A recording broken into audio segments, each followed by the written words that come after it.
कीर्तन झाल्याच्या नंतर एका म्हाताऱ्या आईनं मला तिच्या घरी घेऊन गेली. चहा पिण्यासाठी मी तिच्या घरी गेलो. घरी गेल्याच्या नंतर मी पाहिलं तर 3 मजल्याची इमारत आहे. त्या 3 मजल्याच्या इमारतीमध्ये वरच्या बाजूला एक पोरगा राहतोय, खालच्या बाजूला एक पोरगा राहतोय आणि मधल्या मजल्यावरती म्हातारी 85 वर्षाची आजी राहते. मी तिला चलता चलता प्रश्न विचारला, का हो आजी, तुमचे मालक कुठे आहेत? त्यावेळेस तिच्या डोळ्यातलं पाणी गालावर आलं आणि ती सांगायला लागली, महाराज 5 वर्षापूर्वी माझे मालक देवाच्या घरी गेले. मी त्यांना विचारलं, तुमचे मुलं काय करतात, किती मुलं आहेत तुम्हाला? त्या आजीनं सांगितलं, महाराज 2 मुलं आहेत मला.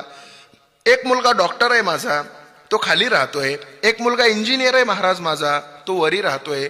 वरच्या मुलाकडं 80-85 हजार रुपये पगार आहे आणि खालचा मुलगा तर फार मोठा डॉक्टर आहे, त्याच्याबद्दल काय सांगायचं?